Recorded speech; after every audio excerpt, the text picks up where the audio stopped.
अस्सलाम वालेकुम। स्टार्ट करेंगे नेक्स्ट लेक्चर जो है हमारे पास रियल एंड अपेरेंट वेट। देखिए, वर्ड रियल का मतलब है कि जो एक्चुअल है, जो असली है, और अपेरेंट का मतलब जो वाज़े हो रहा है, यानी कि जो महसूस हो रहा है, जो दिख रहा है। ठीक है, स्टार्ट करते हैं। Weight is a force. Weight एक ऐसी फोर्स है, देखो अभी पीछे भी मैंने आपको बताया था एक लेक्चर में कि अगर अर्थ की सरफेस के ऊपर कोई चीज़ रखी हुई है तो ये उतना ही वेट लगा पाएगा जितनी फोर्स, तो ये उतनी ही फोर्स लगा पाएगा जितना उसका वेट है। ठीक है, इसी तरह कोई भी इंसान उतनी ही फोर्स लगा पाएगा जितना वो ताकतवर होगा, जितना उसका वेट होगा। ठीक है, तो weight is a force which is produced in a body. For example, हम एक सोफे पर बैठ रहे हैं, ठीक है, एक पतला सा इंसान एक सोफे के ऊपर बैठ रहा है तो वो उसका वेट कम है, वो कम फोर्स लगाएगा सोफे के ऊपर। लेकिन एक बहुत मोटा इंसान एक सोफे के ऊपर बैठ रहा है तो वो फोर्स ज़्यादा लगाएगा क्योंकि उसका ज़्यादा वेट है। ठीक है, तो वेट बेसिकली एक फोर्स है which is produced by a body, produced in a body by gravity of the earth. ठीक है, और ऑब्वियसली वेट के अंदर क्या क्या दो चीज़ें, एक वेट के फॉर्मूले में मास है और एक ग्रेविटी है। ठीक है, तो वेट हमारे पास एक ऐसी फोर्स है जो कैसे प्रोड्यूस होती है बॉडी में, बाय ग्रेविटी ऑफ अर्थ। ठीक है, ग्रेविटी ऑफ अर्थ का कहीं ना कहीं इसमें बहुत बड़ा हाथ होता है। ठीक है, इट डिपेंड्स अपॉन जी। ठीक है, ऑब्वियसली ये जी के ऊपर डिपेंड करती है क्योंकि अर्थ के ऊपर अगर हम देखेंगे, भाई हम लोग मास का पढ़ते हैं, देखो वेट का फॉर्मूला है हमारे पास मास इनटू ग्रेविटी। ठीक है, हम लोग मास और वेट के डिफरेंसेस जब हम करते हैं तो हम पढ़ते हैं कि मास क्या है। मास आपके पास कांस्टेंट है, आप ज़मीन पर हो, मून पर जाओ, जुपिटर पर जाओ, कहीं पर भी चले जाओ, आपका जो मास है हर प्लेनेट पर आपका मास वही रहेगा, मास ऑलवेज रिमेन्स कांस्टेंट। लेकिन हम वेट का कहते हैं कि वेट बदलता रहता है। क्यों? Due to gravity. अर्थ की ग्रेविटी कुछ और होगी, मून पर ग्रेविटी कुछ और होगी, जुपिटर पर ग्रेविटी कुछ और होगी, मार्स पर ग्रेविटी कुछ और होगी। ठीक है, तो ग्रेविटी की वजह से वेट जो है वो डिफर कर सकता है डिफरेंट लोकेशंस के ऊपर। ठीक है, तो वेट डिपेंड करता है ग्रेविटी के ऊपर and is always directed towards the centre of earth. ठीक है, और हमेशा वेट जो है सेंटर ऑफ अर्थ के ऊपर, सेंटर ऑफ अर्थ की तरफ इसकी डायरेक्शन होती है। क्यों? क्योंकि ग्रेविटी की डायरेक्शन, ग्रेविटी किसी भी चीज़ को सेंटर ऑफ अर्थ की तरफ खींचती है। ठीक है, आगे देखते हैं according to Newton's third law of motion. Newton का थर्ड लॉ जब हमने पढ़ा है, the weight of a body has normal reaction. ठीक है, जो भी हम न्यूटन के थर्ड लॉ के अकॉर्डिंग हमने पढ़ा है कि हर एक्शन का इक्वल और ऑपोजिट रिएक्शन है। फॉर एग्जाम्पल, अगर वेट नीचे की तरफ लग रहा है, ये एक एक्शन है, ठीक है, तो हमेशा इसका इक्वल और ऑपोजिट रिएक्शन होगा, जो क्या होगा, कैपिटल आर होगा। किसी बुक्स में क्या लिखा होता है, जैसे आपकी बुक में एन लिखा हुआ है। ठीक है, और अगर हम स्ट्रिंग की बात करेंगे, स्ट्रिंग के थ्रू कोई लग रही होगी तो हमें पता है कि स्ट्रिंग के ऊपर जो नॉर्मल रिएक्शन होता है, जो फोर्स होती है वो क्या होती है, वो टेंशन होती है, कैपिटल टी होती है। ठीक है, which is also known as supporting force of the body. वो supporting force of the body भी कहलाती है। फॉर एग्जाम्पल, एक टेबल है, ठीक है, टेबल के ऊपर एक बुक पड़ी हुई है, कहते हैं कि बुक का जितना वेट है उतना ही ऊपर नॉर्मल रिएक्शन लग रहा है। ठीक है, फॉर एग्जाम्पल अगर इसका वेट है 10 kg तो नॉर्मल रिएक्शन भी लगेगा 10, लेकिन क्योंकि ऑपोजिट डायरेक्शन में -10, क्या होगा, +10 -10 एक दूसरे को कैंसिल कर लेंगे। ठीक है, और इस तरह से ये जो बुक होगी ये बैलेंस रहेगी, ये एक जगह पे पड़ी रहेगी, या ना नीचे को मूव करेगी ना ऊपर को मूव करेगी। अगर इसका नॉर्मल रिएक्शन आप 10 से 11 कर दोगे तो ये ऊपर मूव कर जाएगी, अगर इसका वेट आप 10 से 11 कर दोगे तो ये नीचे मूव कर जाएगी। ठीक है, जो भी वैल्यू, वेट या नॉर्मल रिएक्शन, जिसकी भी वैल्यू आप थोड़ी सी भी बढ़ाओगे, ये बुक उस तरफ मूव कर जाएगी। लेकिन अगर ये एक जगह पर पड़ी हुई है, अगर ये रेस्ट में है, अगर ये बैलेंस है, तो इसका मतलब कि इसकी जो दोनों फोर्सेस हैं वो आपस में एक दूसरे को कैंसिल आउट कर रही हैं, वो आपस में बैलेंस्ड है, वो आपस में इक्वल है बट ऑपोजिट डायरेक्शन में। ठीक है, तो ये बेसिकली क्या कर रही है, ये इसके वेट को, ये जो नॉर्मल रिएक्शन है इसके वेट को क्या कर रहा है, सपोर्ट कर रहा है। ठीक है, तो ये क्या होती है, ये एक सपोर्टिंग फोर्स होती है एक बॉडी की, and it is acting normally upward. और ये हमेशा नॉर्मली जिस तरह फोर्स या वेट लग रहा होता बॉडी का, ये उससे ऑपोजिट डायरेक्शन में, यानी कि नॉर्मली अगर वेट आपका ग्रेविटी की तरफ ही लग रहा होता ऑब्वियसली, तो नॉर्मली कहाँ लगेगी, अपवर्ड लगेगी। ठीक है, ऑपोजिट डायरेक्शन में। Now when the supporting force is equal to the weight of the body, अगर supporting force weight of body के इक्वल हो जाए तो वेट जो है वो रियल वेट कहलाएगा। आपका रियल वेट वो होगा जब आपका जो वेट है और जो आपकी सपोर्टिंग फोर्स है, यानी कि जो आपका नॉर्मल रिएक्शन है, वो दोनों इक्वल हो जाएं, तब आपका वेट रियल वेट होगा। ठीक है, फिर आगे हम बात करते हैं इफ़ द सपोर्टिंग, क्यों होगा ये भी आगे हम आ रहे हैं, डिफरेंट केसेस आ रहे हैं सैटेलाइट के, उसमें हमें डिटेल में समझ में आ जाएगा। If the supporting force is greater और less than the weight of the body, वही जो बात मैंने आपको बोली कि अगर जो सपोर्टिंग फोर्स है आपकी, फॉर एग्जाम्पल ये जो टेंशन है, ठीक है, ये सपोर्टिंग फोर्स है। ठीक है, सपोर्टिंग फोर्स बड़ी होगी या कम होगी आपके वेट से, then the weight is called apparent weight, तो फिर आपका वेट अपेरेंट वेट हो जाएगा। क्यों? क्योंकि अगर ये बड़ी होगी तो ये क्या करेगी, बॉडी को ऊपर की तरफ मूव करवा देगी, अगर ये कम हुई तो ये क्या करेगी, वेट ज़्यादा होगा, बॉडी नीचे की तरफ मूव हो जाएगी। ठीक है, फिर वो वेट आपका एक्चुअल वेट, रियल वेट नहीं होगा, फिर वो वेट आपका अपेरेंट वेट होगा। ठीक है, when the supporting force is zero, लेकिन अगर आपकी सपोर्टिंग फोर्स जीरो हो जाएगी then the weight of the body is weightless, तो फिर आपका जो वेट होगा वो बिल्कुल वेटलेस हो जाएगा। ठीक है, and this condition is called weightlessness, और ऐसी कंडीशन क्या कहलाती है, वेटलेसनेस कहलाती है। दोबारा सुनना, हमसे कह रहे हैं कि अगर आपकी सपोर्टिंग फोर्स और आपका वेट दोनों क्या होंगे, सपोर्टिंग फोर्स और वेट अगर आपस में इक्वल होंगे तो आपका रियल वेट होगा, आपका वेट रियल वेट होगा। ठीक है, लेकिन अगर आपकी सपोर्टिंग फोर्स बड़ी या छोटी कुछ भी हो जाए, वेट से कम या ज़्यादा कुछ भी हो जाए, तो फिर जो आपका वेट होगा वो कुछ भी होगा बट अपेरेंट वेट होगा, वो रियल वेट नहीं होगा। ठीक है, तीसरी कंडीशन, अगर आपकी सपोर्टिंग फोर्स 0 हो जाए तो फिर आपका वेट जो है वो वेटलेस हो जाएगा और ऐसी कंडीशन वेटलेसनेस कहलाती है। Weightlessness can B observed when, ठीक है, वेटलेसनेस ऑब्जर्व की जा सकती है जब, देखो यहाँ पर इस वाली कंडीशन में हमसे क्या कहना है, जितना वेट है बिल्कुल उतनी ही जो है आपके नॉर्मल रिएक्शन है, ठीक है, ये दोनों बिल्कुल इक्वल एरोज हैं, ठीक है।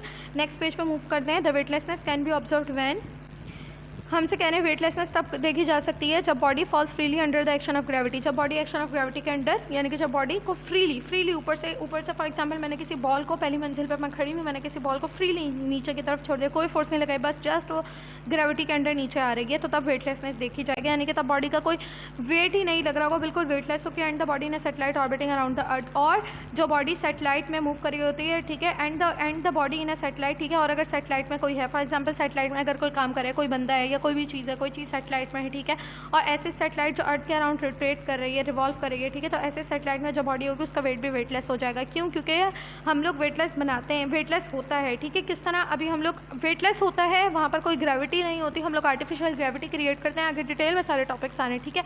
अभी हम लोग जो भी बातें समझ रहे हैं, आप अभी सिर्फ उन बातों को समझें, उनके जो रीजंस हैं वो आगे डिटेल में आते जा रहे हैं, ठीक है, वन बाय वन आपको सब कुछ समझ में आता जाएगा, ठीक है। क्या कह रहे हैं हम लोगों से, कह रहे हैं कि वेटलेसनेस एक ऐसी कंडीशन है जब आपका जो अपेरेंट जब आपकी जो सपोर्टिंग फोर्स होगी, यानी कि जो नॉर्मल रिएक्शन होगा वो क्या हो जाएगा, 0 हो जाएगा, तो तब वो कंडीशन वेटलेसनेस कहलाएगा। वेटलेसनेस कब ऑब्जर्व की जा सकती है, जब आपकी body under gravity freely fall कर रही हो, या तब कोई भी बॉडी अगर ऐसी सैटेलाइट में चौट के अराउंड रिवॉल्व कर रही है, तब वेटलेस कंडीशन होगी, ठीक है। आगे देखते हैं। All the conditions of weights that is real weight, apparent weight and weightlessness can be studied with the help of spring balance. हम स्प्रिंग बैलेंस के थ्रू, स्प्रिंग बैलेंस है, ठीक है, स्प्रिंग बैलेंस के थ्रू, स्प्रिंग लगा हुआ है, एक बैलेंस लगा हुआ है, ठीक है, इसके थ्रू हम इसको अच्छे तरीके से समझ सकते हैं। Connects with the block of mass m, ठीक है, देखो स्प्रिंग लगा हुआ है, स्प्रिंग के थ्रू जो है एक चीज़ लटकाई हुई है, ठीक है, और इसमें जो मास लिया हुआ है, ये जो मास है आपके पास, ये मास है and is suspended bye string, और इसको इस स्ट्रिंग से, एक रस्सी से जो है सस्पेंड किया हुआ है, लटकाया हुआ है ऊपर, ठीक है, ऑफ टेंशन T, ठीक है। इस स्ट्रिंग की कोई ना कोई, हमने पढ़ा कि स्ट्रिंग के ऊपर जो फोर्स लगती है वो होती है टेंशन, ठीक है। स्ट्रिंग जो फोर्स लगा रही है, क्योंकि स्ट्रिंग ऊपर से आ रही है ना, तो स्ट्रिंग जो फोर्स लगा रही है वो ऊपर अपवर्ड डायरेक्शन में जाएगी और उसका वेट डाउनवर्ड डायरेक्शन में आएगा, ठीक है। तो ये जो है अपवर्ड डायरेक्शन में होगी, ठीक है। From the ceiling of the elevator, ये सब कुछ हम एक एलिवेटर, एक लिफ्ट की छत से जो है, एक लिफ्ट की छत है, ठीक है, उसमें जो एक स्प्रिंग बैलेंस है, स्प्रिंग बैलेंस है, यानी कि आप देख रहे हैं यहाँ तक के स्प्रिंग है, फिर उसके बाद स्ट्रिंग है, स्ट्रिंग से एक रस्सी से कनेक्टेड है एक वेट, ठीक है। ये हमसे कहने की कोशिश करें। आगे हमसे कह रहे हैं कि हम इससे रियल वेट भी पता लगा सकते हैं, पेरेंट वेट भी पता लगा सकते हैं, वेटलेसनेस को भी समझ सकते हैं, ठीक है। आगे कहते हैं it may be noted that the weight of the block is acting downward, ठीक है, wait of the block obviously downward लगेगा क्योंकि ग्रेविटी नीचे की तरफ है, while the tension of string is acting upward, और जो टेंशन होगी वो अपवर्ड लगेगी, वेट नीचे, टेंशन अपवर्ड, ठीक है। चलो आगे हम लोग इसके केसेस देखते हैं। केस नंबर 1 में हमसे कह रहे हैं when the elevator is at rest, अभी जो आपकी एलिवेटर यानी कि जो आपके लिफ्ट है वो रेस्ट में और मूविंग विद, या तो वो मूव तो कर रही है लेकिन यूनिफॉर्म मोशन से मूव कर रही है, ठीक है, बिल्कुल यूनिफॉर्म मोशन से, ठीक है। When the elevator is at rest और moving with uniform motion then its acceleration is 0, ठीक है भाई। अगर आपकी एलिवेटर रेस्ट में होगी तो यानी कि उसकी कोई वेलोसिटी नहीं है, ठीक है। अगर कोई वेलोसिटी नहीं है तो उसकी वी क्या हो जाएगी, वी 0 हो जाएगी, ठीक है। लेकिन अगर वो यूनिफॉर्म मोशन से मूव कर रही है तो उसकी वी एफ और वी आई दोनों ही किसके इक्वल हो जाएंगे, दोनों ही वी के इक्वल हो जाएंगे। फॉर एग्जाम्पल अगर ये भी 2 है, ये भी 2 है, एक्सेलरेशन का फॉर्मूला आप लगाओ, V F minus V I upon T, क्या हो जाएगा आपके पास 2 - 2, ये आपके पास हो जाएगा 0, ठीक है। तो एक्सेलरेशन आपकी क्या हो जाएगी, 0 हो जाएगी। ये बात इससे पहले भी 1000 दफ़ा आ चुकी है और मैं हज़ारों दफ़ा पूरा रिपीट कर चुकी हूँ, क्योंकि माइट पॉसिबल कि पुराने लेक्चर्स किसी ने लिए हो किसी ने ना लिए हो, ठीक है। तो यहाँ पर मैंने बहुत शॉर्टली बताया, ठीक है। हमसे कह रहे हैं कि अगर आपकी एलिवेटर रेस्ट में या मूव करी यूनिफॉर्म मोशन से, दोनों ही सूरतों में आपकी जो एक्सेलरेशन होगी वो क्या हो जाएगी, 0 हो जाएगी, ठीक है। तो हम लोग क्या निकालेंगे, यहाँ पर नेट फोर्स निकालेंगे। देखो नेट फोर्स हम लोग किस तरह निकालते हैं, हमेशा याद रखना है, सिर्फ इस टॉपिक में नहीं, किसी भी टॉपिक में जब आपको नेट फोर्स निकालने को बोलेंगे आप ग्रेटर फोर्स में से स्मॉलर फोर्स को माइनस कर दोगे, ठीक है। तो यहाँ पर हमसे कह रहे हैं कि हमारे पास 2 फोर्सेज हैं, ठीक है, एक लग रही है W और एक लग रही है आपके पास T, ठीक है। आप इसकी नेट फोर्स किस तरह से निकालोगे, इसकी नेट फोर्स निकालने के लिए आप W में से T को माइनस कर दोगे, ठीक है। अभी आपकी एलिवेटर जो है वो रेस्ट में, ठीक है, तो सारा का सारा वेट कहाँ पर लग रहा है, ज़मीन की तरफ लग रहा है, ठीक है। आपने क्या किया, आपने W में से T को माइनस कर दिया, ठीक है। F किसके इक्वल है आपके पास, F आया MA के इक्वल, क्योंकि फोर्स का फॉर्मूला होता है MA, W रहा और T ही रहा, ठीक है। लेकिन आपकी एक्सेलरेशन क्या हो रही है, आपकी एक्सेलरेशन 0 है, ठीक है, क्योंकि आपकी एलिवेटर रेस्ट में या तो फिर यूनिफॉर्म मोशन से मूव कर रही है। तो जो फोर्स लग रही है, जो नेट फोर्स है आपकी, जो फोर्स है वो उसमें एक्सेलरेशन 0 हो जाएगी। एक्सेलरेशन 0 होने की वजह से पूरा MA आपका M से अगर 0 मल्टीप्लाई होगा, एक्सेलरेशन मल्टीप्लाई हो जाएगी, आंसर 0 आ जाएगा, ठीक है। 0 is equal to W minus T, ठीक है, इसको 0 कर दो, 0 is equal to W minus T, ठीक है। T इधर माइनस और उधर आकर क्या हो जाएगा, प्लस हो जाएगा। इस तरह आपके पास फॉर्मूला आ गया T is equal to W, यानी कि इस कंडीशन में जब आपकी एलिवेटर रेस्ट में या तो यूनिफॉर्म मोशन से मूव करेगी, इस कंडीशन में जितना आपका वेट है उतनी टेंशन लगेगी, जितनी आपकी टेंशन है उतना ही वेट लगेगा। ये वेट जो आपकी सपोर्टिंग फोर्स है, जो टेंशन है, जो आपकी सपोर्टिंग फोर्स है वेट की, वो बिल्कुल सेम होंगी।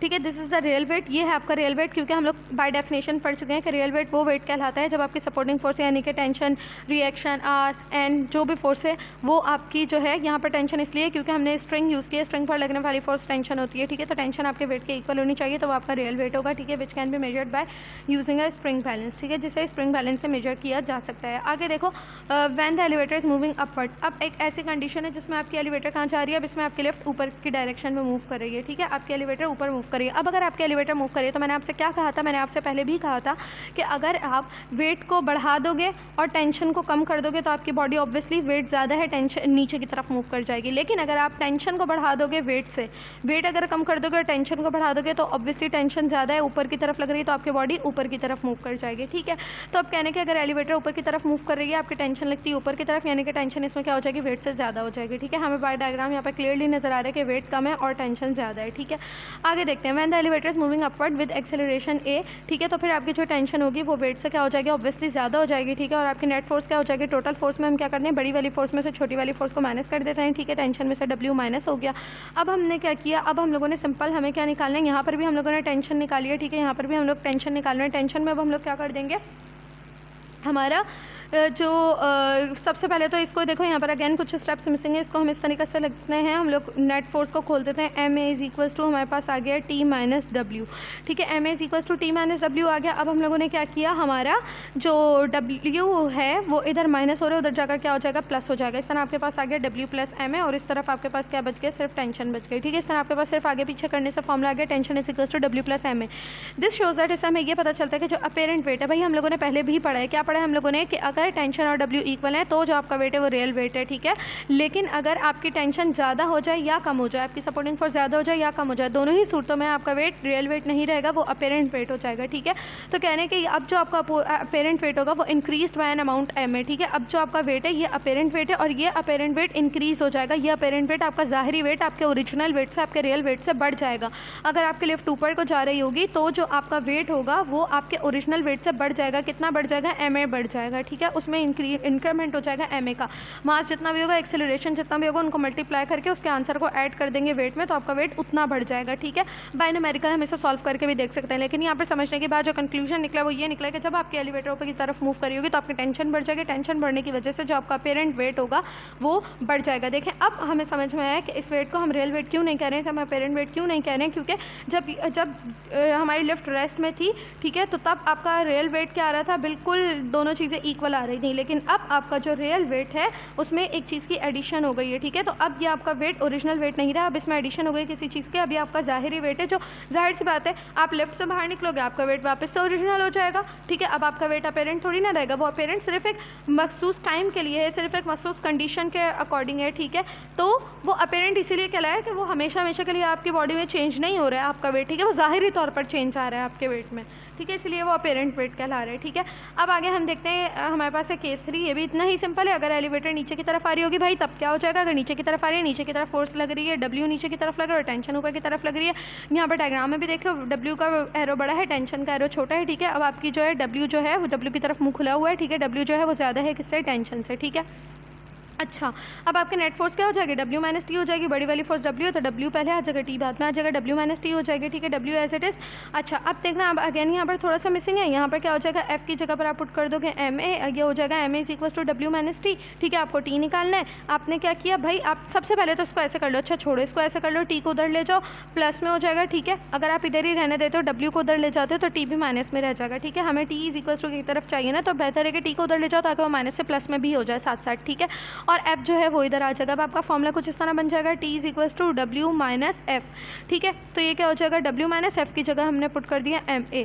इस तरह हमारे पास आ गया T is equal to W minus MA। ठीक है, अब हमसे कहेंगे भाई अब कंक्लूजन क्या है कि जब आपकी जो एलिवेट, अब देखो अगेन आपका ये ओरिजिनल वेट नहीं है, ओरिजिनल वेट में से कुछ ना कुछ माइनस हो रहा है, यानी कि आपको ओरिजिनल वेट में से कमी आ रही है, ज़ाहिरी तौर पर कमी आ रही है, इसलिए अपेरेंट वेट है। अगेन ये क्या है, अपेरेंट वेट है। ठीक है, तो हमने बाय मैथमेटिकली भी इसको प्रूव कर लिया है। क्या प्रूव कर लिया हम लोगों ने मैथमेटिकली भी, कि अगर हमारा वेट अगर मतलब आपकी जो सपोर्टिंग फोर्स है वो कम हो रही है, ज़्यादा हो रही है, दोनों ही सूरतों में आपके वेट में चेंज आ रहा है और वो अपेरेंट वेट बन रहा है, ठीक है। अब अपेरेंट वेट आपका बढ़ भी सकता है, कम भी हो सकता है। बढ़ कब रहा है? जब आपकी लिफ्ट ऊपर जा रही है, और कम कब हो रहा है? जब आपकी लिफ्ट नीचे आ रही है। जब आपकी लिफ्ट नीचे आ रही है तो आपका जो वेट है उसमें से M8 जो है वो क्या हो रहा है? डिक्रीज़ हो रहा है, ठीक है। इतना अमाउंट जो है डिक्रीज़ हो रहा है, आपका अपेरेंट वेट जो है आपके ओरिजिनल वेट से कम आ रहा है, ठीक है। नेक्स्ट केस पे मूव करते हैं।